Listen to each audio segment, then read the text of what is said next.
What is the construction story from start to finish? And do you understand your liability and that of your firm? Are you approaching the construction story and your role in it with humility? And are you showing up on a site credible to your industry? That's right, ladies. No stilettos. Yeah, we are diving into these questions and so much more today with Kelly Fridline. Kelly is a dynamic entrepreneur and designer with a passion for helping fellow creatives thrive. As the founder of Kelly Fridline Design, she's evolved her business from solely interior design and architecture to include virtual design assistants, renderings, and comprehensive training for professionals in the industry. With a Master of Architecture from Savannah College of Art and Design and more than a decade of design, construction, and virtual collaboration experience, Kelly offers a unique perspective to the building and design industry. Be sure to stay until the lightning round to find out the book that has had a profound impact on Kelly's approach to the design industry.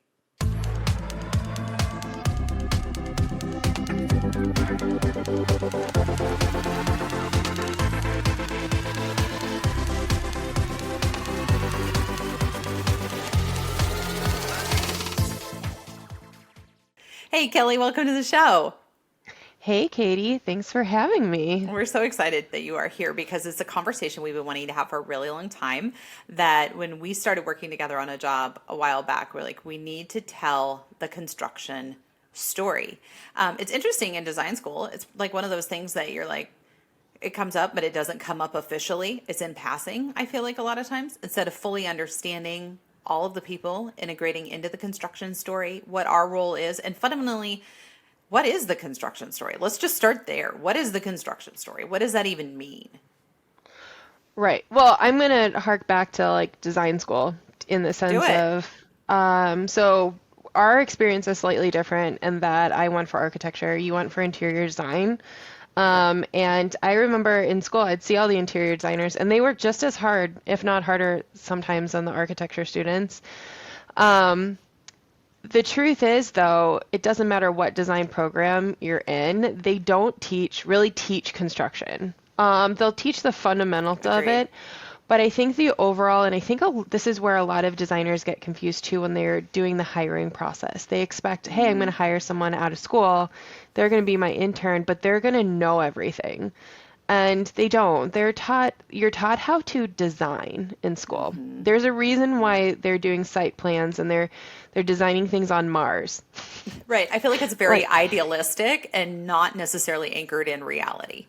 right. But there's also a reason why before you take the NCIDQ or NCARB, they have the requirements of internship hours. You are supposed to work and get experience in the field. So designers who go into it expecting someone to understand the construction processes Sure. and how to build construction documents and all these sorts of things right out of the gate, they're setting themselves up to be frustrated to begin with.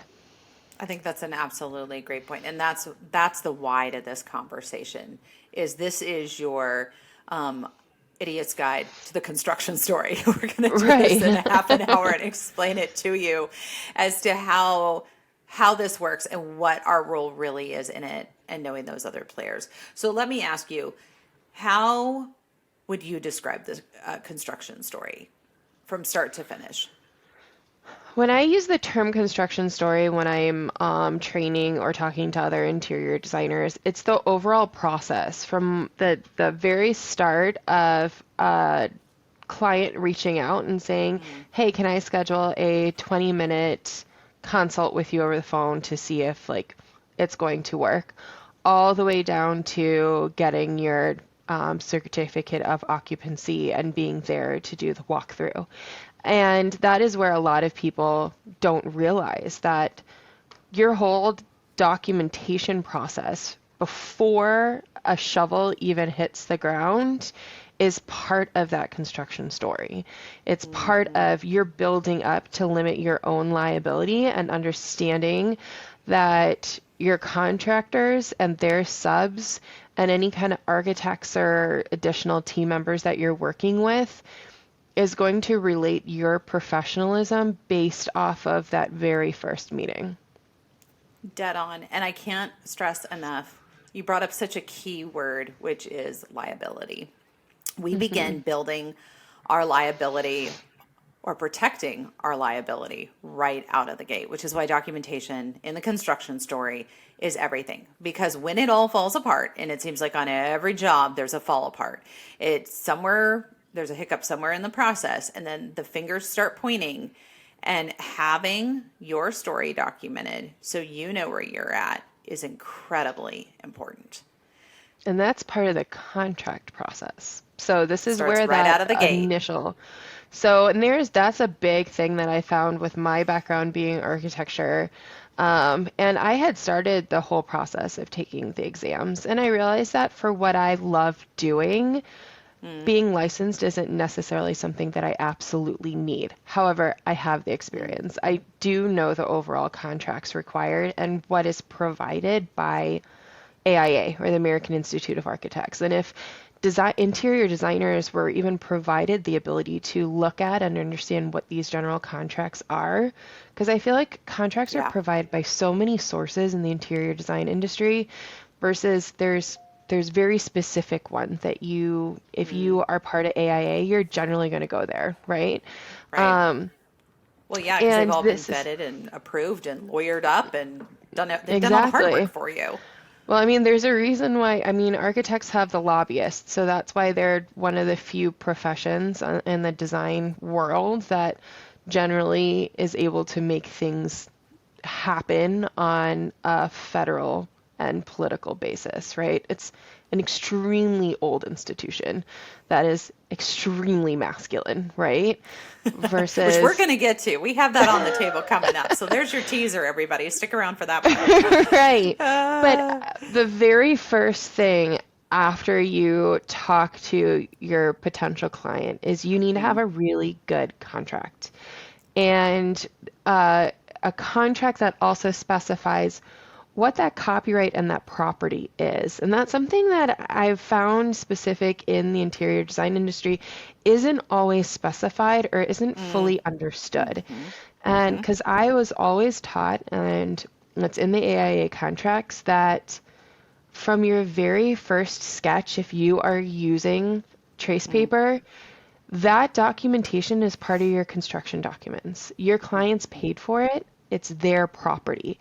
The difference between what the copyright is as to whether or not they can use it or not is based off of whether your contract specifies for a specific location. So that's where it's non-transferable in the sense that like you hire an architect for a specific site or an interior designer. The idea is those specifications are specific to that site and that project, which is going to be different if you're hired by a general contractor or an architect or somebody who's doing spec homes, right? for That sure. then you're doing packages. So that's the understanding that that design is going to be used multiple times. So that comes down to what does your contract say? And based off of your scope, what are you charging, right? So Yes. that is a huge difference, and there's a huge understanding as to what you charge based off of the type of project as well. Explain And that for our viewers that are like, tell me more. so it comes down to, in my mind, liability, right? So Always if comes you're down to working liability. on, right. So if you're working on a project that's a residential project, there's different codes and requirements for residential and state compliance, right?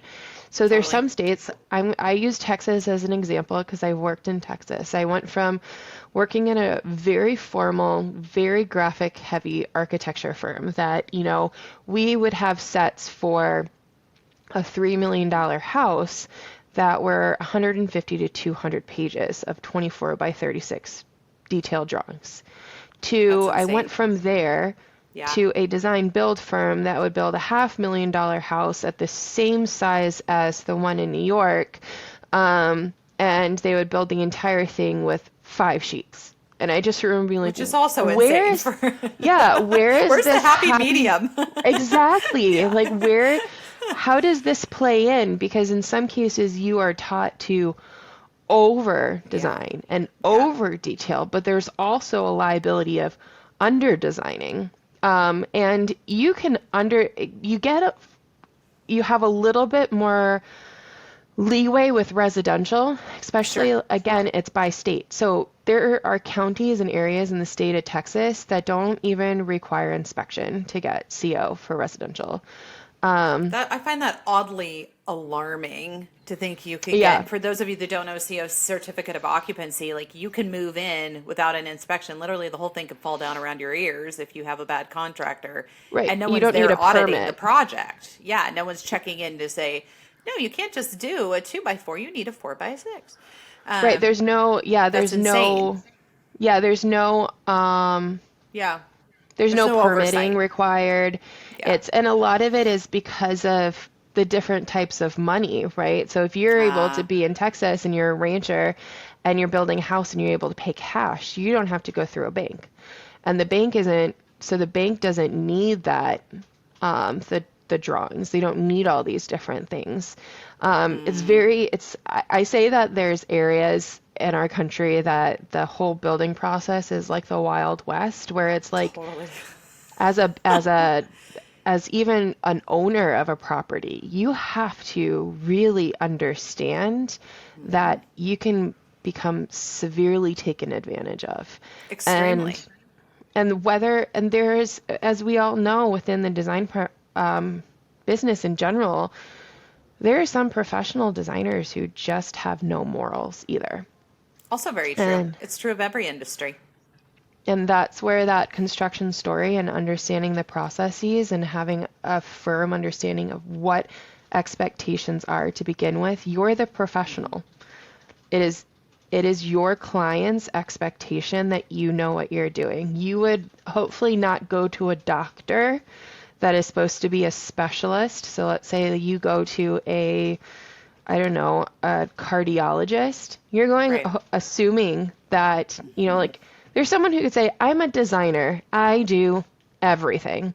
Yep. You know, okay, yeah, you can do everything, but should you be designing the house? Should you, and Yeah. there's a reason why some people are within the interior design industry get their backs up as to the term between interior designer and interior decorator. And I've worked Yep. with both. Yeah. And I think that there is, from an architecture side of things, there's a point where those lobbyists have really done a very clear job as to the terminology as to whether or not you can call someone an architect, which a Yeah. lot of people in our industry don't even understand that. I've run across so many designers that are like the architect, and then I get the drawings, I'm like, That was a they're not drafter. licensed. No, they It's don't just a have a seal. draftsman, Yeah. and they don't correct Yeah. them, and that's actually illegal to use That's the fascinating. term architect if you're If you not don't have a licensed. stamp, you shouldn't be doing it. Right. Um, but again, that's state dependent. It is state dependent. Well, and I think too, this whole idea of understanding where your liability is, reducing your liability, starting out of the gate with a good contract, also understanding drawings.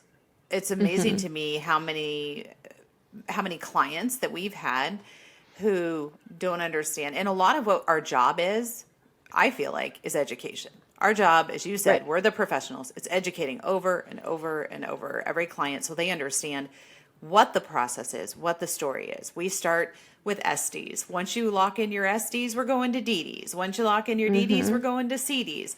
And if all of that sounds like a bunch of mumbo jumbo soup, we're going to have Kelly unpack it for us. Because once you have your contract and you're well under your way, especially if you're working with an architect, you need to understand the process. And that once you lock in each of these three key points, if you want to go back and revisit something, there's going to be a change order to that job and someone's going to incur a cost on that. And that's going to be your client, and they're going to need an explanation as to why they're incurring that cost, Right.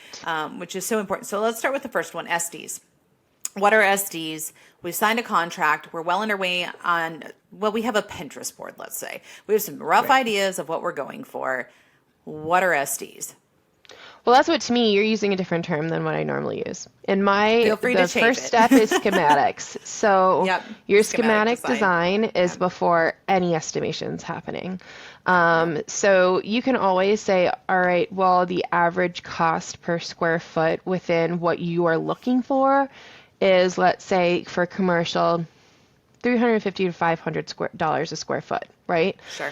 That's And very that's common something right that now. you can keep in their mind because most of the time Excuse me.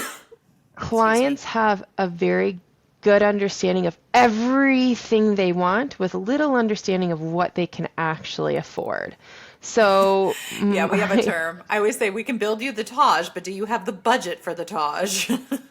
right, I remember, so I was always told when I worked at Finney in Saratoga, one of the things that one of my mentors there taught me is, I think it's not the three C's, I'm pretty sure that's like carrots and buying diamonds, but it's the sounds like C's, right? It's you have quality, cost, or quantity, right? You can usually have two, but unless you are like a billionaire, you generally can't have three. So Yep. that's a really good conversation from the very, very start. So before you even draft your contract, have that conversation. What is more important to you?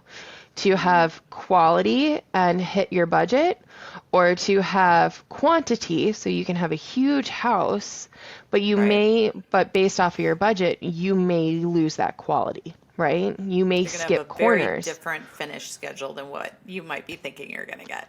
Exactly. It's not even just finish schedule, it's like the craftsmanship of the Yeah. house overall, right? Yep.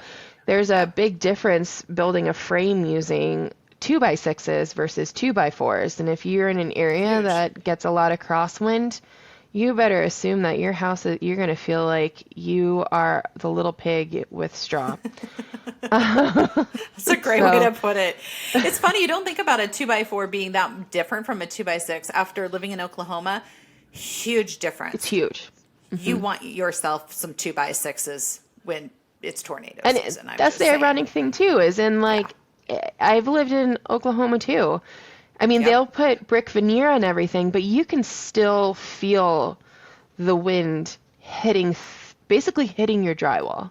You can Totally. hear it. And then like all Totally. the windows, I remember being in Texas being blown away because all the windows would be vinyl. It's just again, it's a different understanding of what quality is and what Sure. local expectations are.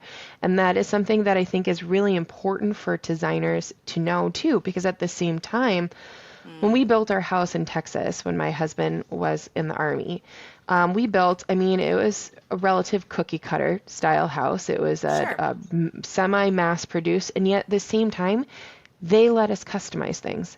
I also went Nice. in and they tried telling me I didn't know what I was talking about. And I was like, well, considering my background, these are the things that you can do. I remember saying I wanted French doors, and they're like, well, you can't do that. And I said, well, you already have a header in for a fixed piece of glass at a 6'8". So yes, you can. Actually, I want a transom, so move that header up. You already have the structure built for it.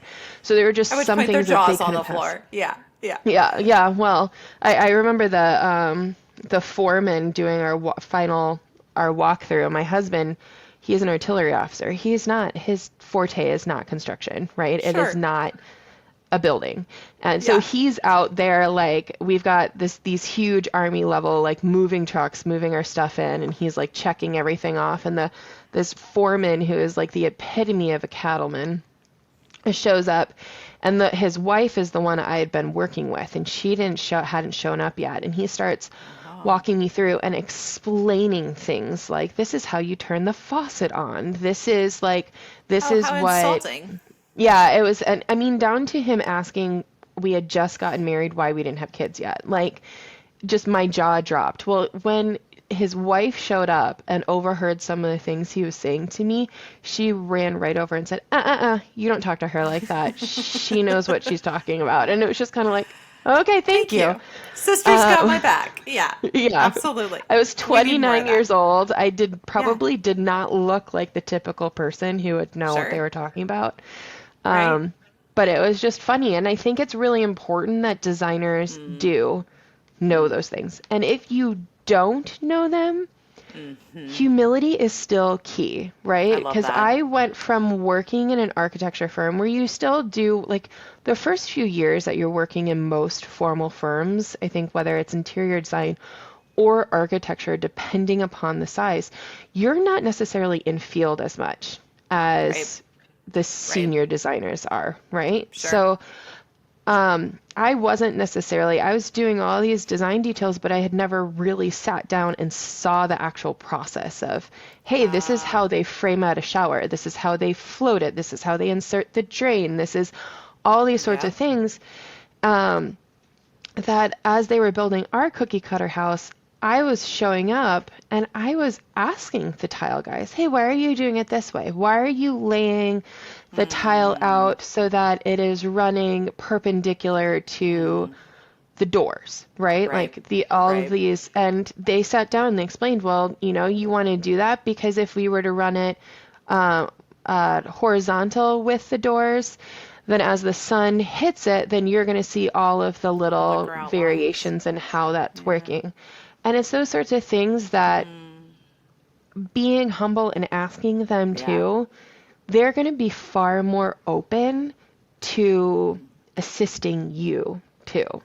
Because Absolutely. they'd It like shows to see, respect for their trade and what right, they're doing most and of what they them, bring to the table. Yeah. right, if they take pride in it and truly take pride in it, they see themselves as craftsmen too. And I think this is a good segue into when you're doing your documentation, at what level do you need to be designing your drawings, right?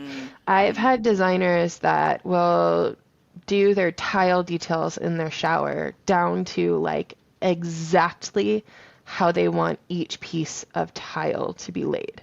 It's not a, hey, we want to make sure that Sounds this is cumbersome. lined up so that it's, yeah, it's the tile is Yeah. center with the shower faucet, right?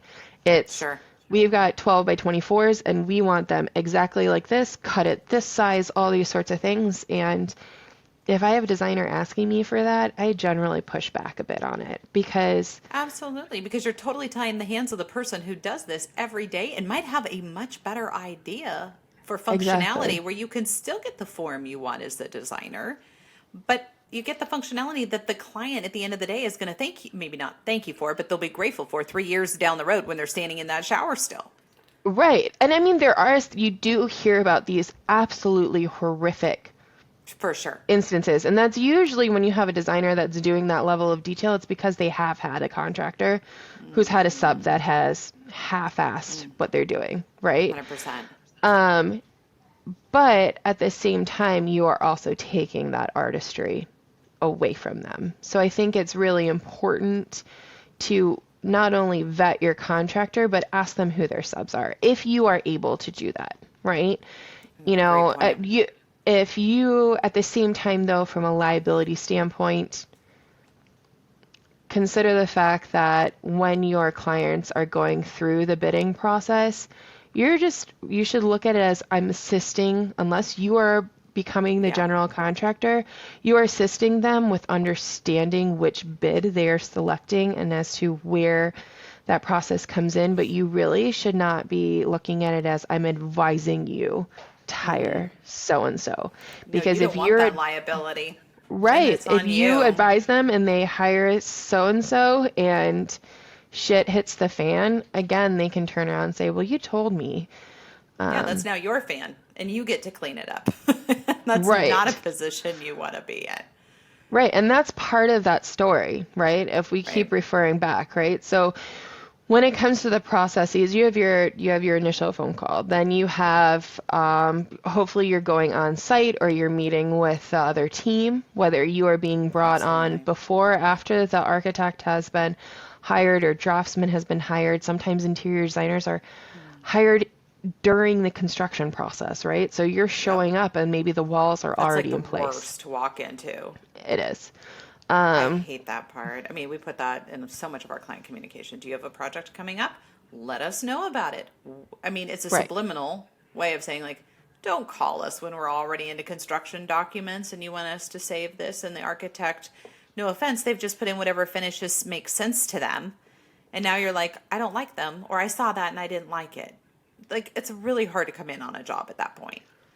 Well, it's not even like, I think the way from my experience, unless an architect has been hired specifically to do the full interior set, and hopefully, if that's the case, your client has hired an architect who generally has in-house interior Design, design, for sure. or they're very interiors heavy. So Like the Yeah. firm I worked for in Saratoga, they were very interiors heavy. They loved millwork. That was just, I Their mean, I jam. worked on a project, they were doing custom millwork profiles. Wow. Like that's the level of Yeah. detail, but they also had an interior designer that would assist with like the overall selections and all of that. So those were taken into account. That being said, they still didn't design down to the dimensional increments of details that millwork requires. Most of the Sure. time, if you are working with a draftsman or a very well skilled architect, they're thinking structurally, right? They're thinking of Totally the load shape of the bearing. house, Yeah. and they're not thinking in the sense of like this is the size of the beam. That is something that most architects are going to outsource, and then they're going to review the aesthetics and how that beam is going to impact the design, right? But they're thinking that overall picture. Right. My brain works very different, and I think that's why I work so well with interior designers, and then I can also speak to architects in that I kind of say, instead of starting from the big picture and working my way in, which is how Yep. architecture works, Yep. I'm kind of like a nuclear bomb in that I blow out and then come in. Like I start from the smallest and then explode from there. Yep.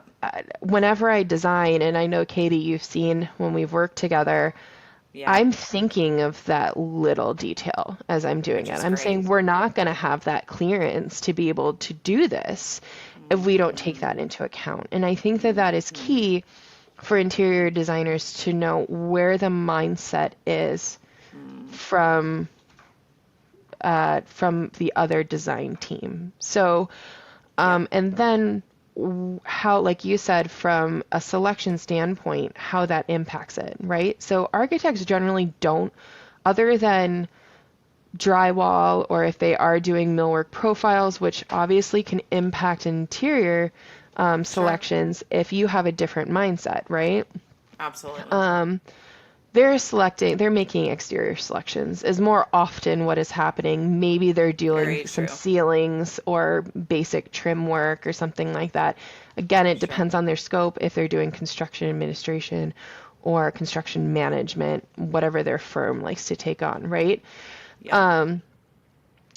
And because of that, if those details have not been spec'd out before that project has gone to bid, and they haven't had that conversation with the client, right? They Yep. basically go to schematic, I know where the you're heading. I'm designer, here for it. right, Yep. the architect or the clients are like, great, we love that house. Yeah, we'll sign off on it. We're good. Go to DD. Okay, we're at DD. Let's go send it to bid, right? Let's get a rough Yeah. bid estimate. Yep. A contractor, the goal of a contractor is to get the job. And if you Yep. don't have your selections specified, they're going to fill those blanks in and provide you an allowance. So with that in mind, unless you've turned around or the architect has said, hey, these clients are bougie, like Yeah. we want top tier selections, base it off of that, then they're going to turn around and be like, all right, to get this, I'm going to set an allowance and we're going to spec out level one granite or, and Yep. then they can fix that. And if you don't have a designer assisting with that bidding process who's educated in pricing and educated in the overall construction process, Yep. then yeah, your client's going to turn around and they're going to say, oh, great, we have a $10,000 allowance for all of our countertops, not realizing that their 5 bedroom, 4 bath house. You're getting a powder Yeah, bath. Thank you very much. exactly. Like, Yeah. all Your right, powder well, bath you're will look about to, amazing and you're going to be in laminate for everything else. exactly, Let me right. And introduce that's you to your P-Lam sample fan deck. Yeah. exactly. But in Yeah. their mind, they picked the better price, right? But For they're sure they did. turning But now, around. yeah, Yeah, now we're in a and pickle. We're either going to end up with a change order with a massive amount of overage from the initial budget. Because to your point, the GC got the job. He plugged in the number. It was $2 square foot tile. and one of the big box retailers called, and you can go down there and pick out some tile. It might not be the same dye lot. It could be ceramic instead of porcelain. Who knows what you're going to get? Right. But yeah, but they're looking at you. Right. And that's where humility comes in too. As you are working with contractors, whether you Yeah. picked them out or your client picks them out, humility is key. Go on site, Yeah. talk to them, ask Yeah. them, hey, I understand that my client wanted a chevron tile floor. Sure. What is the difference between that and just doing a A stacked 12 by pattern, 24. right? Yep. Staggered, something along those lines. Yeah. If you talk to a contractor who really wants to work with you and or really wants to educate you, they're going to be honest and they're going to help you. They're going to teach you, okay, first of all, you're going to have to order at least 20% more tile because the chevron pattern has a higher waist. You're also going to be charged more for labor because it takes All the longer. cuts. Yep. All the Tons of cuts, yep, the layout, all those sorts of things all come into play.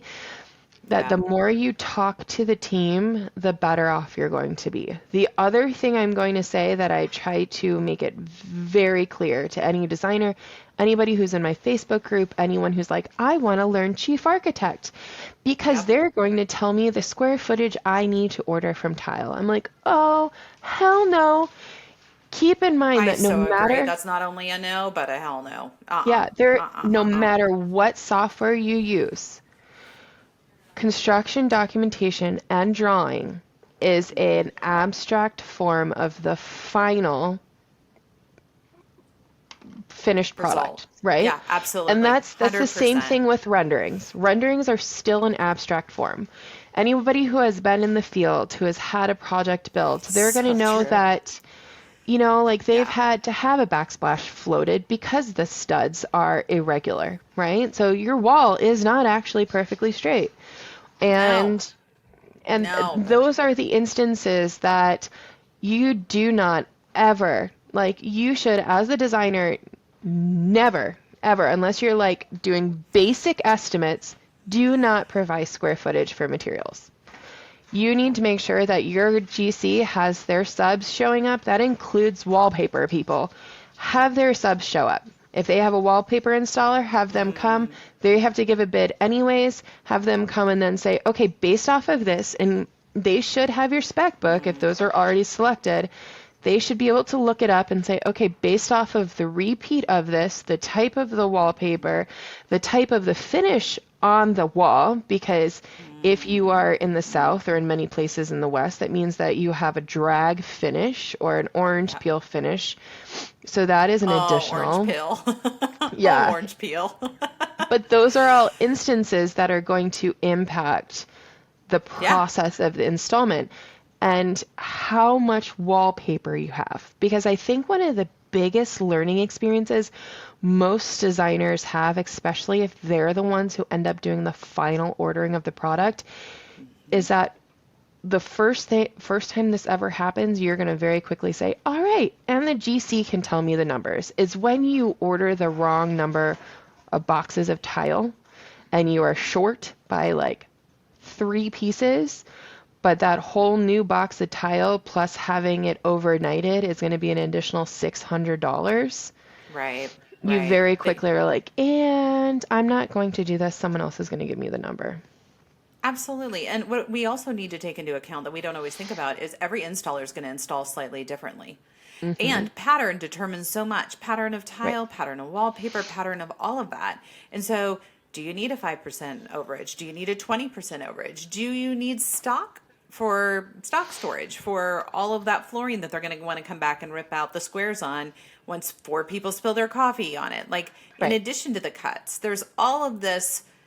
There's a lot more to it than meets the eye, is the moral of the story. So lean on those people, be a part of that story with them, and don't be afraid to engage them on it, especially when you approach it from a place of humility, as you said, which is so important. It is so important because there's too many times, Yeah. especially as a woman, you're showing up Yep. and hopefully you're showing up on site looking like a professional that Oh, let's understands that talk there's about this, nails. Kelly. Yes, this is my biggest thing. Do not show up in your cute ballet slippers or, as you like to say, your stilettos. No, no, no, no, no, no. Just No. absolutely abort the mission. You have to show up credible to your industry, which Right. for me at a minimum means steel toe boots, a safety hat. You got to be in a hard Right. hat and a safety vest. You For can me, look, what are your you can still must-haves? look, for me, it's probably pretty similar. It depends Okay, on it depends on the process of the construction, sure, and where it is. sure. Um, But if you're in I the can throes of honestly it and say they're throwing up drywall, you better be there in full gear. right. And Yeah. but at the same time, I remember showing up and I went home and told my dad about what happened. One of the first times I ever Oh, showed up on site, I was probably 26 years old. yeah.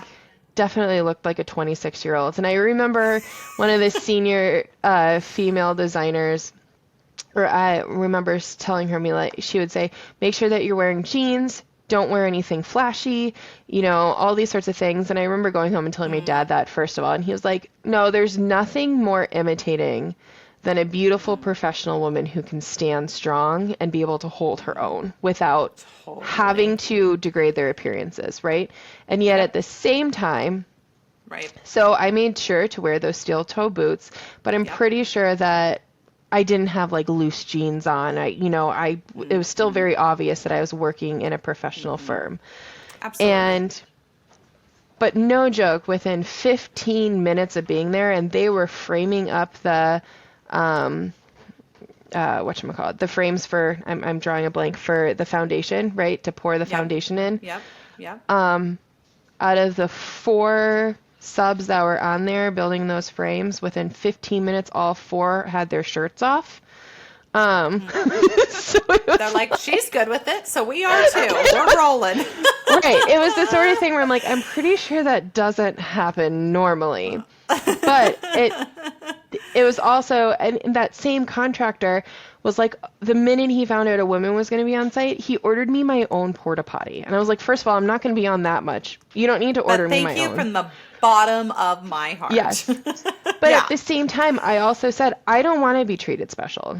I don't want to have it where, at least me personally, I didn't want it Yeah. where I showed up on site and men all of a sudden started talking differently, started acting differently. And then I did get an experience of what it actually is like on a construction site when they are like being very frank. And it was like, all right, well, this is a whole other planet. Maybe I'm okay with the toned down version incrementally.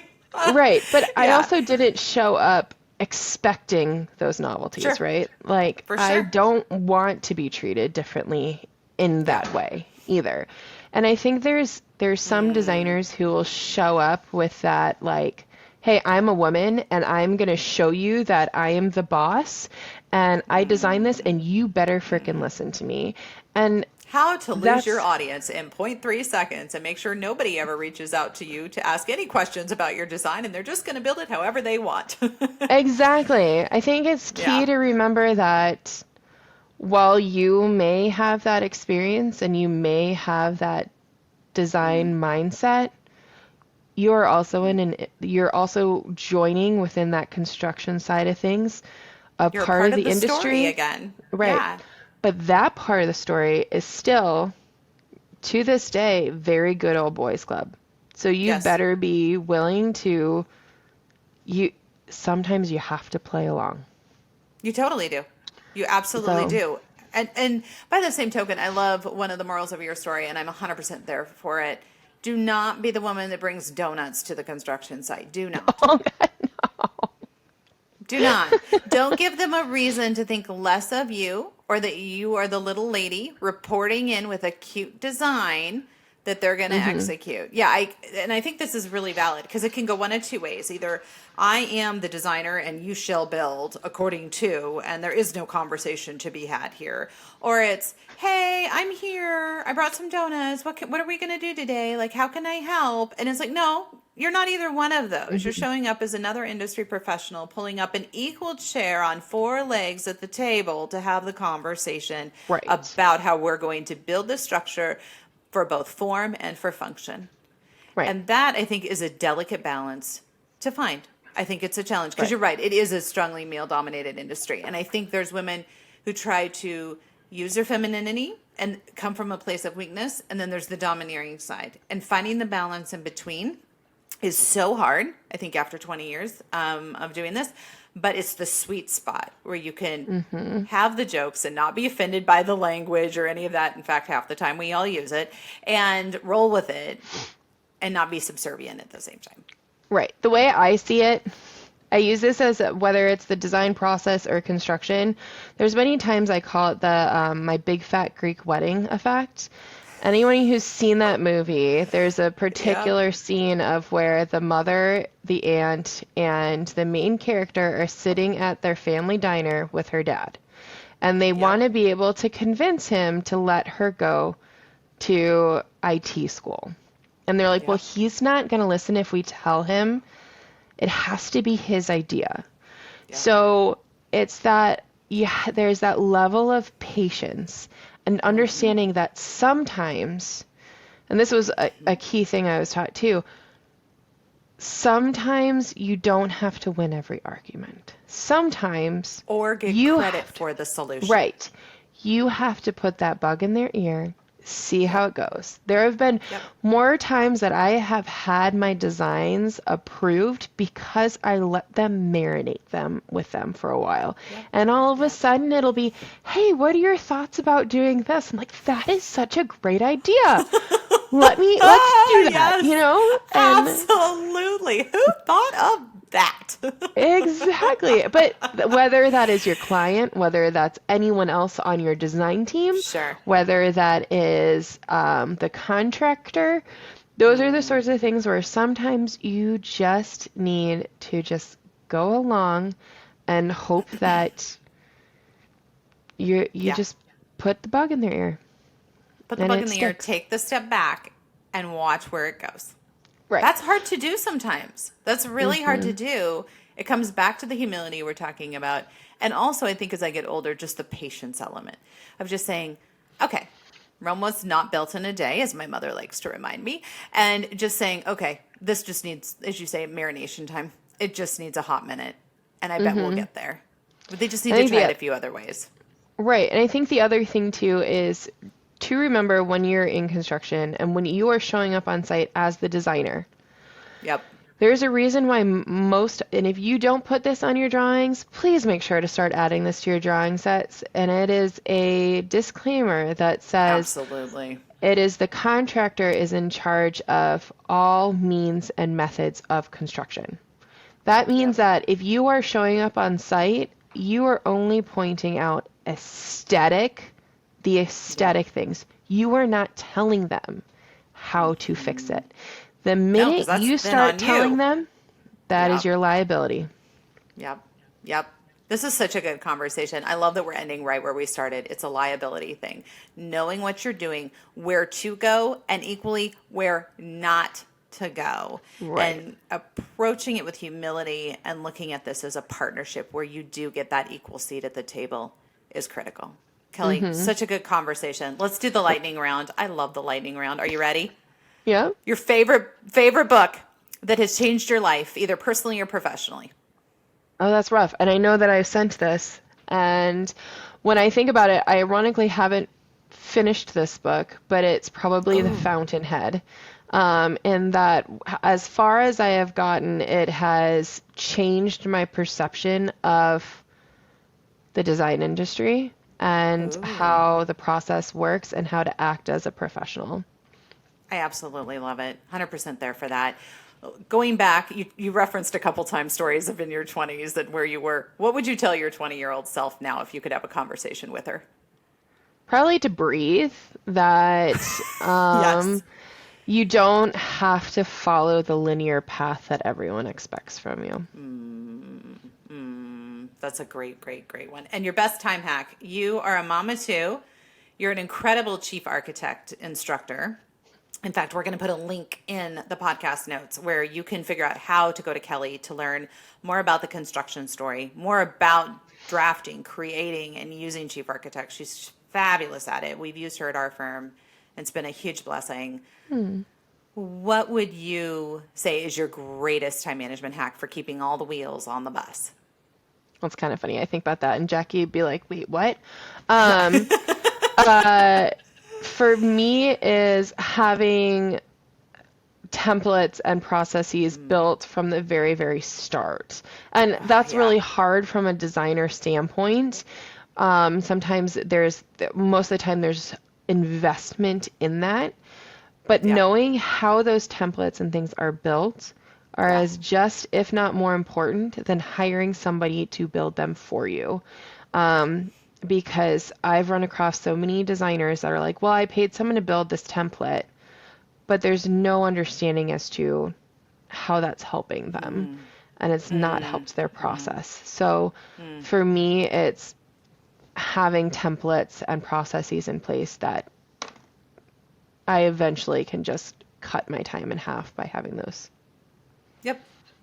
What my favorite part about processes, if you do not have them in your firm and you need them, you do need them if you don't have them. Let's just put a period at the end of that. They work for you and they work when you are not working because there's Right. a process for that and the baton is getting handed off to the next person and it keeps rolling through the cycle. Such good advice. Thank you, Kelly, so much for this conversation. We're so glad to have you on the show. This was Thanks great. for Thank having you. me. Alrighty, bye.